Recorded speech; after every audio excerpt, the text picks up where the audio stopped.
बंधुओं, एक बात हम स्पष्ट रूप से कहते हैं, ठाकुर जी को भक्त जब अपने हृदय का उद्गार प्रकट करता है ना शब्दों में, मैं बहुत बार कथा में कह चुका हूं, ठाकुर जी को वो बहुत प्रिय लगता है। उससे प्रिय भोग ठाकुर जी के लिए कुछ नहीं है। ब्रज जन प्रियतम बाल मुकुंदम राधा रमणम हरे हरे, ये हमने सबसे पहला भाव लिखा अपने जीवन का, और हमें लगता है कि इससे ठाकुर जी इतने प्रसन्न रहते हैं।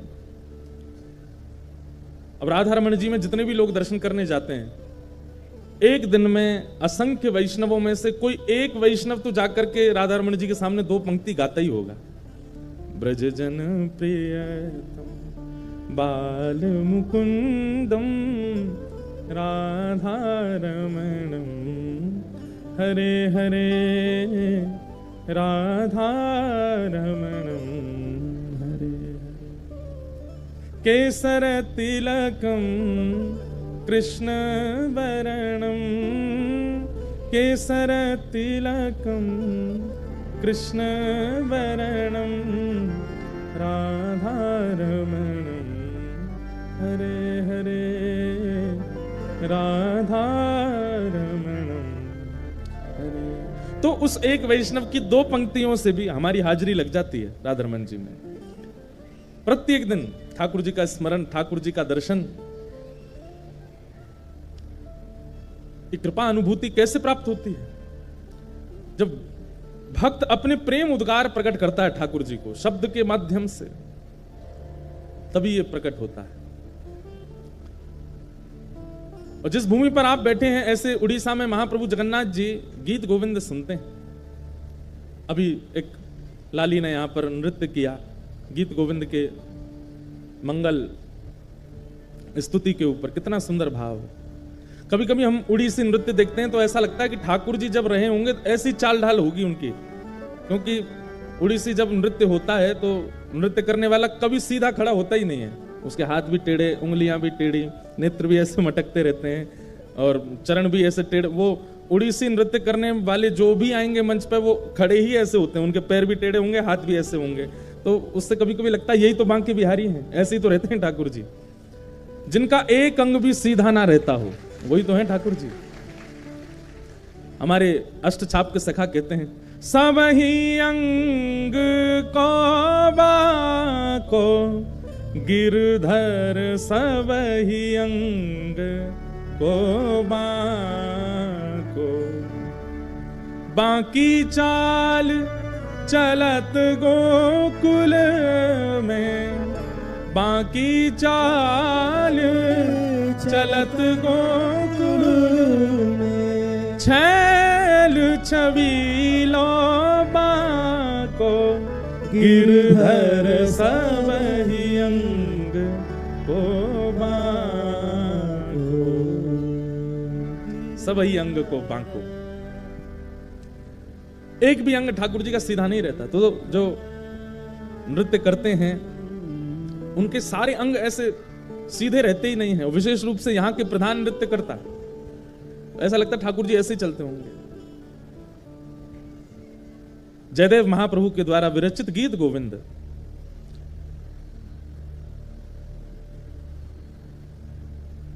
भैया वो भक्तमाल ग्रंथ कहां है?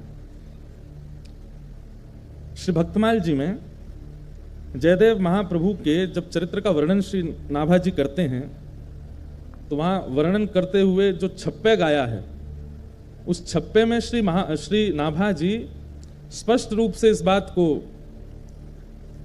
सबको बता रहे हैं। क्या? जयदेव कवि नभ चक्कवे खंड मंडलेश्वर आन कवि, प्रचुर भयो तिहु लोक गीत गोविंद उजागर। बहुत ध्यान से सुनिएगा आज, क्योंकि गीत गोविंद, कल भी गीत गोविंद हमने गाया, आज भी गीत गोविंद, और महाप्रभु जी को इतना प्रिय है, इतना प्रिय है, उसके बारे में थोड़ी हम चर्चा करें। प्रचुर भयो तिहु लोक गीत गोविंद उजागर। गीत गोविंद की महिमा केवल पृथ्वी पर नहीं है।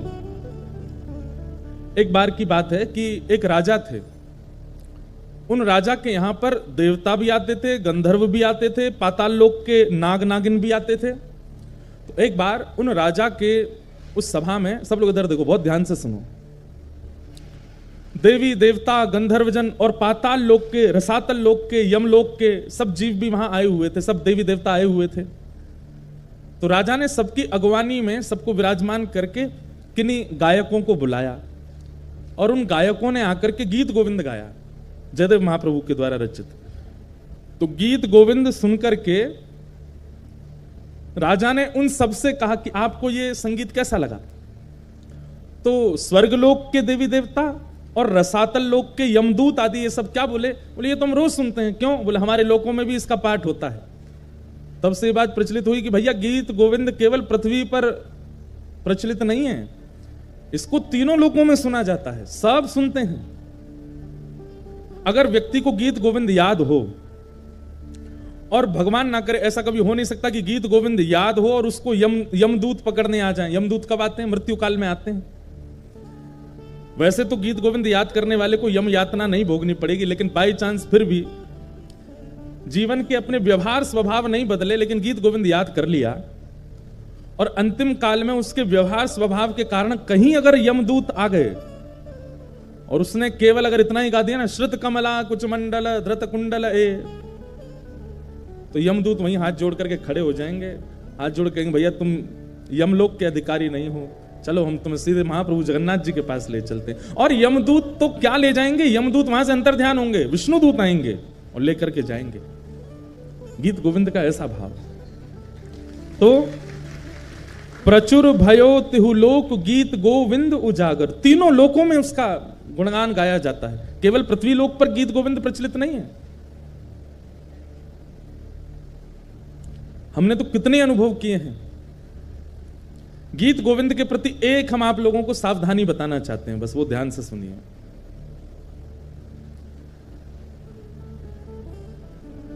वैसे तो ये सावधानी रखने वाली बात भी है, लेकिन कई लोग टेस्ट लेने के लिए इसको कर भी सकते हैं कि प्रयास करें कि गीत गोविंद जब गाया जाए और गीत गोविंद का जब पाठ किया जाए तो उस समय स्थान, मौसम और लोगों को देख लिया जाए। अगर स्थान उचित नहीं है, ये विचार कर लेना चाहिए कि महाप्रभु अगर जगन्नाथ जी यहां आए तो उनके योग्य व्यवस्था है कि नहीं। मौसम, कड़कती धूप पड़ रही है, भयंकर गर्मी, पसीना निकल रहे हैं महाराज, उस समय गीत गोविंद मत गाइए। और सामने बैठे हुए लोग अगर वो अधिकारी नहीं है, वो दूषित खाते हैं, दूषित पीते हैं, या किसी ऐसी सभा में है जहां विवाह का फंक्शन हो रहा है, किसी के ब्याह का क्रम चल रहा है, किसी का कुछ ऐसा चल रहा है जहां लोग खा भी रहे हैं, डोल रहे हैं, ऐसी जगह गीत गोविंद नहीं गाना। अधिकार का विचार करके गीत गोविंद का प्रस्तुतिकरण और गायन करना। अब ये भागवत की कथा है, यहां सब योग्य बैठे हैं, महाप्रभु जी विराजमान है, भागवत जी विराजमान है, इतने सारे वैष्णव विराजमान, यहां गीत गोविंद गाएं, ठाकुर जी आएंगे, विराजेंगे। क्योंकि अष्टपदी अभ्यास करे ते ही बुद्धि बढ़ावे और श्री राधा रमण प्रसन्न सुनन निश्चित तह आवे। श्री नाभा जी कह रहे हैं जगन्नाथ महाप्रभु तो राधा रमण जी जगन्नाथ जी में कोई अंतर नहीं है, लेकिन यहां पर जो शब्द कहा गया है वो सुनिए, श्री राधा रमण प्रसन्न सुनन निश्चित तह आवे। निश्चित शब्द लगा करके श्री नाभा जी ने इस बात को प्रमाणित कर दिया कि गीत गोविंद अष्टपदी का एक अक्षर भी जब प्रारंभ होता है, ठाकुर जी उसी समय आ जाते, आकर के बैठ जाते और पूरा सुनते। तो इसमें विचार ये रखना चाहिए कि अष्टपदी कहीं भी ना गाई जाए, कभी भी इसका वाचन ना किया जाए। कई बार ऐसा होता है कि हम लोग सफर कर रहे हैं, गाड़ी में बैठे हैं, और गाड़ी में बैठे बैठे आपको, कई लोगों को आदत होती है कीर्तन सुनने की, भजन सुनने की। अब उस समय अगर आपने ट्रैप रिकॉर्ड में गीत गोविंद चला दिया, और गाड़ी पूरी पैक बैठी है, ठाकुर जी कहां बैठेंगे बेचारे आके? ठाकुर जी कहेंगे भैया ऊपर इसके कैरियल भी नहीं है, कहां लटक जाएं हम। अच्छा, ये निश्चित है कि ठाकुर जी आएंगे, तो ठाकुर जी को श्रम होता है, बेचारे लटकते हुए सुनते हैं, लेकिन सुनते जरूर है। अच्छा, इसमें एक चीज हम कह सकते हैं कि जैसे सीडी में चल रहा है, किसी का गाया हुआ चल रहा है, मतलब आधुनिक यंत्र से अगर गीत गोविंद गाया जा रहा है तो ठाकुर जी हो सकता है नहीं आते होंगे, लेकिन कोई भक्त बैठ करके गाता होगा तब तो ठाकुर जी निश्चित आते हैं। तो इसलिए उस समय सावधानी रखो, गाने में कोई अपराध नहीं लगेगा आपको। भक्तमाल जी में एक लीला आती है कि एक माली की बेटी थी, उसको गीत गोविंद याद हो गया। वो गीत गोविंद कब गाती थी? जब अपने बगीचे में बैगन तोड़ने जा रही थी एक दिन। अब बैगन तोड़ने के लिए जा रही थी तो सघन वन था, वहां कांटे लगे हुए थे। अब वो तो बच बचा के निकल रही थी अंदर और गाती हुई जा रही थी। महाप्रभु जगन्नाथ जी व्याकुल हो गए, कोई गीत गोविंद गा रहा है, और तुरंत दौड़े ठाकुर जी। और ठाकुर जी इतने रसिक हैं गीत गोविंद के कि ऐसे नहीं कि दूर बैठ के सुन लिया, कोई गा रहा है तो वहीं से, नहीं, सामने बैठ के सुनते हैं, श्रोता का पूरा निभाते हैं नियम। अब वो तो सघन वन में कुंजों में घुसती जा रही थी। महाप्रभु जगन्नाथ जी सोचे कहां से आ रही आवाज, इनमें ये कांटों के वृक्ष लगे हैं, बेल छाई है, इसमें भीतर घुसी हुई है, वहां से बैगन तोड़ती हुई गा रही है। महाप्रभु जगन्नाथ जी हैं भी खूब विशाल, खाते पीते घर के हैं, मोटे ताजे हैं। अब जैसे ये घुसे भीतर, सोचो कभी कभी इमेजिन करो इनके स्वरूप को, ये कैसे घुसे होंगे भीतर। जैसे ही भीतर पहुंचे, कहीं कहीं से तो वस्त्र फट गए इनके, कहीं पर कांटे लग भी गए, लेकिन मधुर मुस्कान ठाकुर जी सुन रहे हैं। कभी कभी लगता है कि महाप्रभु जगन्नाथ जी 24 घंटे प्रसन्न मुद्रा में ही रहते हैं। क्यों? क्योंकि 24 घंटे कहीं ना कहीं गीत गोविंद चलता ही रहता है, इसलिए ठाकुर जी प्रसन्न रहते हैं, इतना प्रिय है ठाकुर जी को। तो महाप्रभु जी उसका गीत गोविंद सुन रहे थे, बड़े भाव से गा रही थी। जैसे गीत गोविंद विश्राम हुआ, महाप्रभु जी दौड़े मंदिर के लिए। मंदिर में जाकर के विराजमान हुए, तभी पुजारियों ने देखा बलभद्र जी सुभद्रा जी के वस्त्र तो बिल्कुल बढ़िया हैं, और इनके अस्त व्यस्त हो गए, फट गए जगह जगह से। पूछा, हे महाप्रभु जी, ये आपके वस्त्र कैसे फट गए? तो महाप्रभु जी ने भाव बताया कि मुझे गीत गोविंद बहुत प्रिय है, और कोई व्यक्ति कभी कहीं गाता है तो मुझे, मेरा मन होता है कि मैं वहां पहुंच जाऊं। अभी कहां गए थे? तो बताया, बोले एक माली की बेटी है, बैगन तोड़ के गाती है, मैं घुस गया भीतर, फट गए मेरे वस्त्र। उसी दिन वहां के गजपति राजा ने ये नियम बना दिया, पूरे जगन्नाथपुरी को इकट्ठा करके सबसे हाथ जोड़ के निवेदन किया कि जिनको भी अष्टपदी गीत गोविंद याद है, आपसे प्रार्थना है, आसन लगा करके उस पर स्वयं बैठिए और एक सन्मुख आसन पर रख करके तब गीत गोविंद गाइए, क्योंकि महाप्रभु जी आते हैं। आप चलते फिरते उठते बैठते कहीं कुछ करते हुए गाएंगे तो उसमें कोई दिक्कत नहीं है, लेकिन महाप्रभु जी को श्रम ना हो। और श्रम दो प्रकार के होते हैं। एक श्रम तो यह होता है कि ठाकुर जी के अनुकूल व्यवस्था नहीं है और ठाकुर जी को गीत गोविंद सुनने का चाव है, वो आएंगे, उनको कष्ट होगा। और दूसरा भाव यह है, मान लीजिए श्री मंदिर में कोई विशेष पूजा चल रही है ठाकुर जी की, और उसी समय आप गीत गोविंद गाने लग गए। ठाकुर जी का आने का बहुत मन है और उस समय सामने विशेष पूजा चल रही है, जा नहीं सकते, तो ठाकुर जी बहु प्रयास करके एक और रूप धारण करके आते हैं। और ठाकुर जी इतना श्रम करके आते हैं और उसके बाद भी आप अनुकूल जगह नहीं देखते, उनको पीड़ा तो होती है। पीड़ा तो खैर क्या, वो श्रमित तो होते हैं, और वैष्णव का स्वरूप है, वो ठाकुर जी को श्रमित नहीं कराता। इसलिए गीत गोविंद का कभी भी पाठ कीजिए तो इस बात का ध्यान रखिए कि अनुकूल व्यवस्था है कि नहीं। चलते फिरते उठते बैठते अगर गाड़ी चल रही है तो रोक लीजिए, बगल वाले को उतार दीजिए और विचार कीजिए महाप्रभु जी बैठे, अब गाते हैं, बहुत ही चाव आ रहा है, गाने का बहुत मन हो रहा है, ऐसी स्थिति में आप गा सकते हो। जहां अनुकूल ऐसा लगता हो कि ठाकुर जी विराजेंगे तो उनको संकट कष्ट नहीं होगा, ऐसी जगह गीत गोविंद गाइए। जहां योग्यताएं दिखती हो वहां गीत गोविंद का पाठ करो, क्योंकि श्री नाभा जी कहते हैं, राधा रमण प्रसन्न सुनन निश्चित तहां आवे। और एक बहुत विशेष बात गीत गोविंद के लिए, अष्टपदी अभ्यास करे तही बुद्धि बढ़ावे।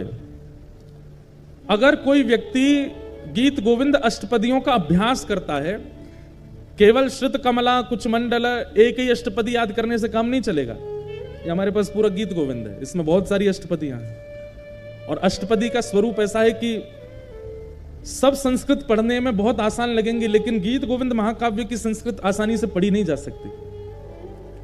छंद ऐसे हैं कि आप सामान्यतः पढ़ नहीं पाओगे, इसलिए उसका अभ्यास कीजिए। और अगर आप गीत गोविंद अष्टपदियों का अभ्यास करते हैं, नित्य उनको पढ़ते हैं, नित्य उनको अपने ध्यान में लाते हैं, तो उससे क्या होगा? श्री नाभा जी कहते हैं, तेही बुद्धि बढ़ावे। बुद्धि बढ़ावे मतलब विवेक जागृत होता है। एक बात सुनिएगा,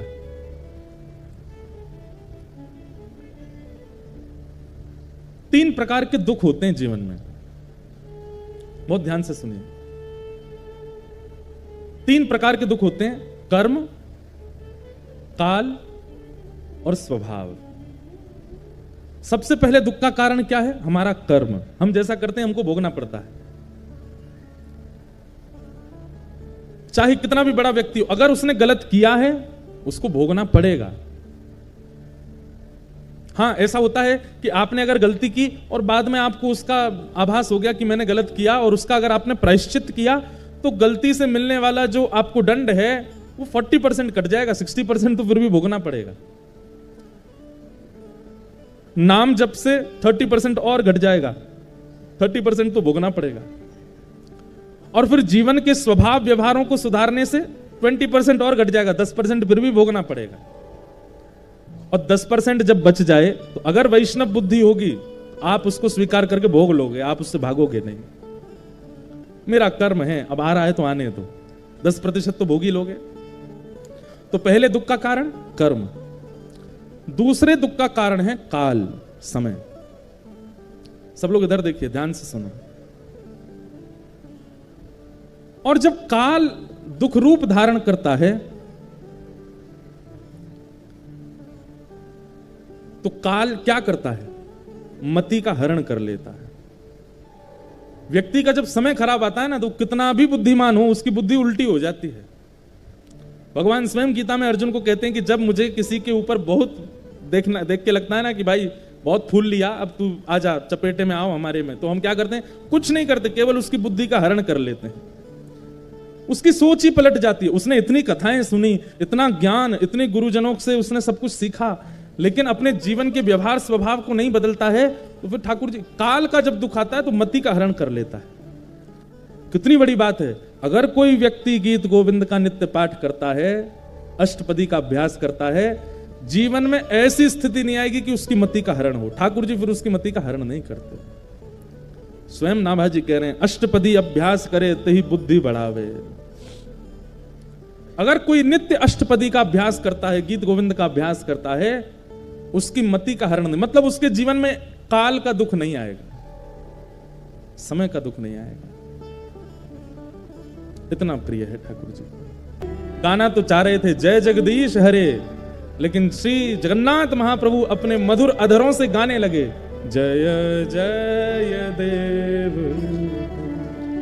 आज जय जगदीश हरे नहीं होगा, आज जय जय देव हरे होगा। हे जयदेव, तुम्हारे इन भावों को हम प्रणाम करते हैं।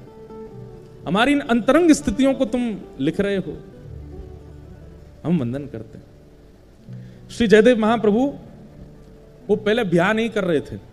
इधर देखो, ध्यान से सुनो। सबको आवाज आ रही है हमारी? किसी को नहीं आ रही हो तो हाथ ऊपर करो। सबको आ रही है ना? हाँ, तो ध्यान से सुनो। जयदेव महाप्रभु पहले ब्याह नहीं कर रहे थे, और ये निश्चित होता है कि जिसके अंदर भक्ति मात्रा में आ जाती है वो ब्याह से भागता है। वो संसार के विषयों से कहीं ना कहीं स्वयं को बचाता है।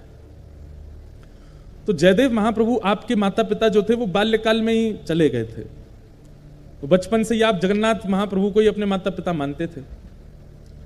जब जगन्नाथ भगवान का इन्होंने दर्शन किया, तो दर्शन करने के बाद में इनके मन में भाव आया कि मैं एक नियम धारण कर लेता हूं। क्या? मैं इतना विरक्त भाव में रहूंगा, वृक्ष के नीचे रहा करूंगा, और एक रात जिस वृक्ष के नीचे रहा, दूसरी रात उस वृक्ष के नीचे नहीं रहूंगा। ऐसा नियम बना लिया जयदेव महाप्रभु ने। गीत गोविंद इतना प्रिय लेखनी से नहीं बना है, इतना प्रिय शब्दों से नहीं बना है, इतना प्रिय जगन्नाथ जी को रचयिता की वजह से बना है। शब्द तो संस्कृत के हैं, मैं भी लिख सकता हूं, आप भी लिख सकते हो। कई बार सब्जी अच्छी नहीं बनी है, लेकिन किसने बनाई है? पत्नी ने बनाई है, तो अच्छी बतानी पड़ती है। कैसी बनी? बहुत अच्छी बनी, बहुत बढ़िया बनी है। अरे चलो, पत्नी तो रोज बनाती है, पति ने बनाई है। हाँ, पति कभी कभी भोजन रसोई घर में घुस जाता है तो गैस चूल्हा सब घबरा जाते हैं, बोले आज हमारी शामत है, आ गया, अब बनाएगा कुछ। तो जब पति रसोई घर में जाता, उस दिन सबसे ज्यादा खुश होती है पत्नी, और बच्चे तो कूदते रहते, आज पिताजी बनाएंगे कुछ। तो पतिदेव कैसा भी भोजन बनावे, पत्नी जब पाती है तो क्या कहती? बहुत अच्छा बना, बहुत अच्छा, सब कुछ। पत्नी को पता चल जाता है इसमें नमक कम है, नींबू भी कम है, थोड़ी सी मिर्च ज्यादा हो गई है, बच्चों को कहती है नहीं नहीं इसका पेट भरा, इसको मैं दोबारा खिलाऊंगी, वो फिर बाद में सही करके बच्चों को खिलाती है, लेकिन पति से क्या बोलती है, बहुत अच्छा बना है। मतलब सामग्री से कई बार प्रेम नहीं होता है, सामग्री बनाने वाले से प्रेम होता है। महाप्रभु जगन्नाथ जी को सामग्री तो बहुत प्रस्तुत करने वाले हैं, पर प्रस्तुत करने वाला कैसा है, उससे ठाकुर जी को सामग्री अच्छी लगती है। ये गीत गोविंद इतना प्रिय क्यों है ठाकुर जी को? क्योंकि जयदेव महाप्रभु, और उन जयदेव महाप्रभु ने ऐसा नियम बना लिया कि मैं एक वृक्ष के नीचे एक रात रुकूंगा और अगले दिन दूसरे वृक्ष के नीचे चला जाया करूंगा।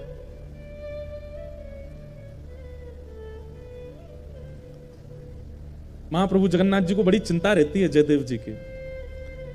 उनको लगा कि बताओ, मेरा इतना प्रिय जयदेव, उसकी रचना मुझे इतनी प्रिय कि ठाकुर जी आज भी गीत गोविंद ओढ़ के सोते हैं, हृदय से लगा के सोते हैं। अरे भाई, कोई प्रेम का निर्वहन 10 साल कर ले, 20 साल कर ले, 50 साल कर ले, 60 साल कर ले, श्री जगन्नाथ महाप्रभु 1000 साल से अपने प्रेम का निर्वहन कर रहे हैं। एक भी रात पिछले 1000 सालों में ऐसी नहीं गई है जिसमें महाप्रभु जगन्नाथ जी गीत गोविंद को लपेट करके ना सोए। हर रात गीत गोविंद को अपने हृदय से लगा के सोते हैं। अरे, प्रेम विवाह करने वालों के भी प्रेम चलते हैं, लेकिन कुछ वर्षों में कुछ कुछ खंडन तो उनके प्रेम में भी आता है। लेकिन ऐसा प्रेमी कौन होगा? महाप्रभु जगन्नाथ जी सोते ही नहीं है बिना गीत गोविंद के। जब तक गीत गोविंद का पाठ नहीं होता नहीं सोते। और केवल जगन्नाथ जी नहीं, बद्रीनाथ चले जाओ, वहां पर भी गीत गोविंद का पाठ होता है, द्वारिका में भी गीत गोविंद का पाठ होता है। गीत गोविंद रात में सुनेंगे तभी ठाकुर जी को नींद आती है, तभी सोते हैं, क्योंकि रचयिता जयदेव है। और वो जयदेव हैं कैसे? उन्होंने नियम ले लिया कि मैं एक वृक्ष के नीचे एक रात रहूंगा, अगले दिन दूसरे वृक्ष के नीचे सोते थे। इतना संग्रह भी नहीं किया कि कहीं मैं एक वृक्ष के नीचे 4 दिन रहा तो ऐसा ना हो जाए कि ये वृक्ष और ये स्थान मेरा है। लेकिन महाप्रभु जी को चिंता होती है जयदेव महाप्रभु की, मेरा जयदेव एक वृक्ष के नीचे सोता है। इतनी बड़ी रचना गीत गोविंद करने वाला एक वृक्ष के नीचे सोता है। तभी श्री जगन्नाथ जी ने एक योजना बनाई, और एक सुदेव नाम का ब्राह्मण था। उस सुदेव ब्राह्मण के कोई संतान नहीं थी।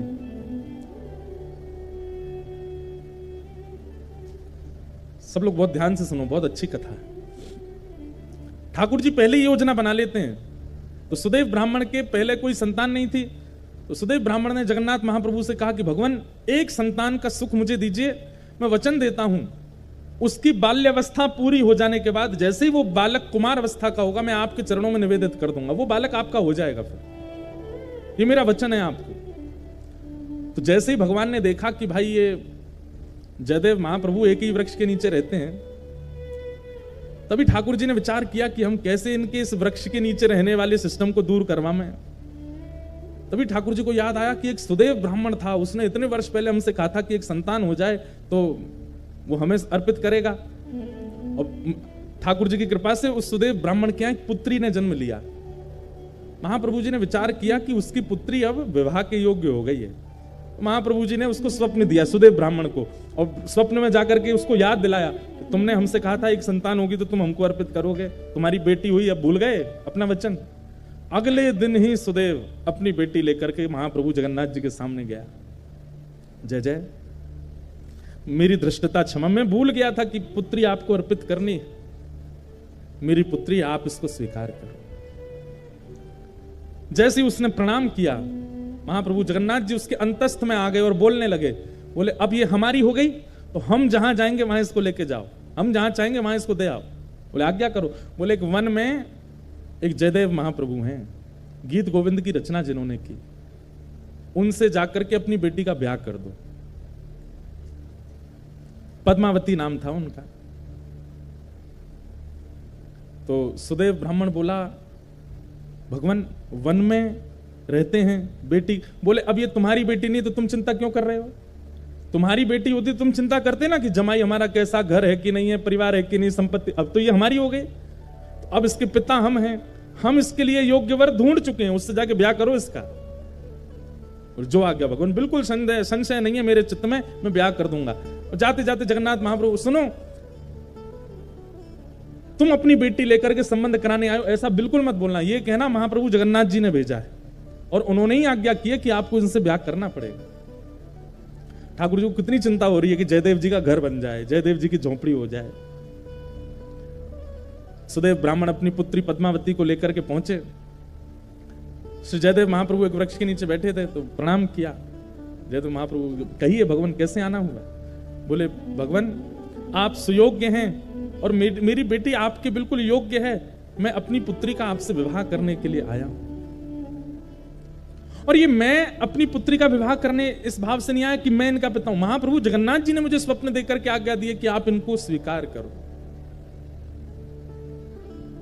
जयदेव महाप्रभु उठ खड़े हुए, हंस करके बोले जगन्नाथ प्रभु तो बोलेंगे ही, खुद ने तो 16,108 किए हैं, उनको क्या कमी है? वो तो 10-5 हजार और कर लें तो भी उनको कोई दिक्कत नहीं। वो तो कर्तुम अकर्तुम अन्यथा कर्तुम समर्थ परमेश्वर हैं, वो संभाल भी सकते हैं। पर मैं कैसे संभालूंगा इनको? मैं तो एक वृक्ष के नीचे एक रात रहता हूं, फिर दूसरे वृक्ष के नीचे दूसरी रात गुजारता हूं, तीसरे मेरा कोई ठिकाना नहीं है। और भाई इनको रखने के लिए तो बहुत व्यवस्थाएं करनी पड़ जाएंगी, मेरे भजन में बाधा हो जाएगी, मेरे चित्त में इतना भाव प्रेम नहीं उमड़ पाएगा फिर ठाकुर जी के प्रति। क्षमा करें महाप्रभु, भले ही जगन्नाथ जी ने इनको भेजा। अब देखो ये अधिकार प्रेमी व्यक्ति को प्राप्त होता है। हम आप होते तो घबरा जाते, ओहो जगन्नाथ जी ने कहा फिर तो मानना पड़ेगा, फिर तो करना पड़ेगा, फिर तो स्वीकार होना ही चाहिए। लेकिन जयदेव महाप्रभु इतने जानते हैं ठाकुर जी को, इतना प्रेम है उनका। बोले महाप्रभु जी से कहो कहीं और व्यवस्था देखें इनके लिए, बाकी सारी आज्ञा उनकी स्वीकार है पर ये स्वीकार नहीं है, हम बयान नहीं कर पाएंगे।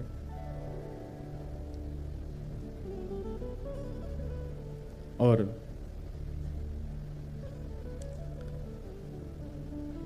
श्री जयदेव महाप्रभु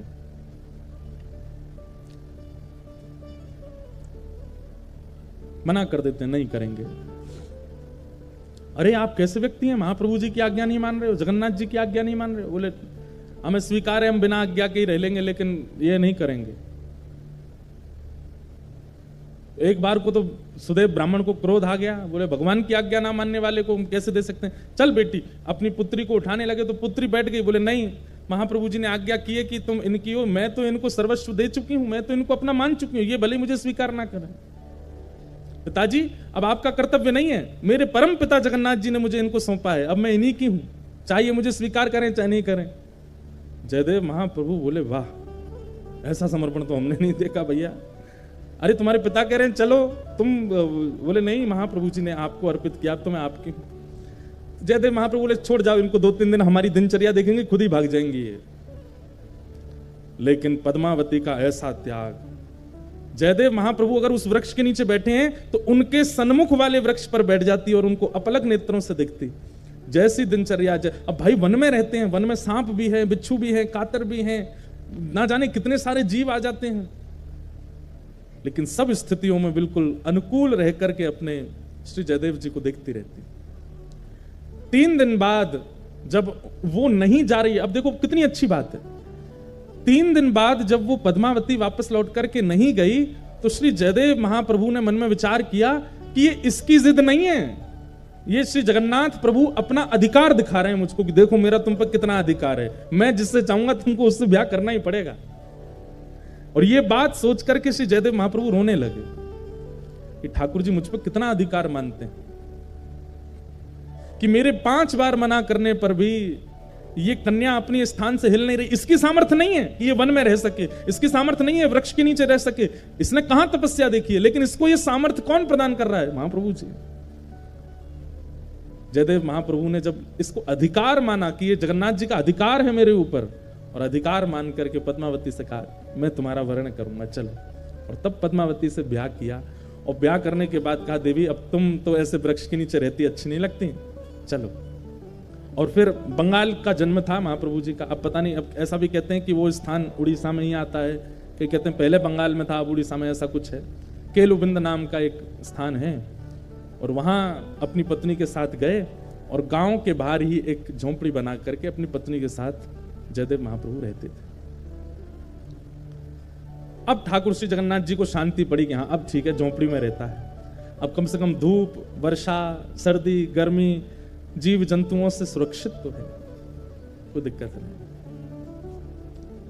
महाप्रभु जी ने जयदेव महाप्रभु महाकाव्य गीत गोविंद की रचना की।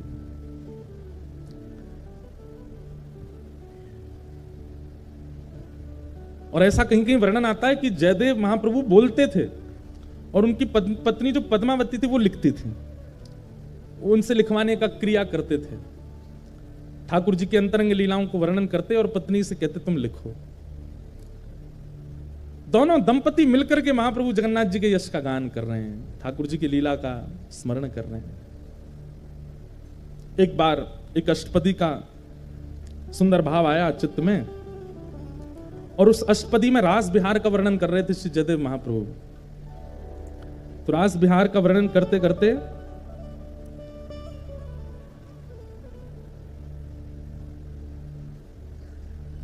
वदसि यदि किंचिदपि दंतरुचि कौमुदी हरति दरति मिरत मति घोरम। ये अष्टपदी का प्रारंभिक इससे प्रारंभ होता है। सुंदर रास बिहार का वर्णन कर रहे थे और रास बिहार का वर्णन करते करते उनके मन में एक सुंदर भाव आया, क्या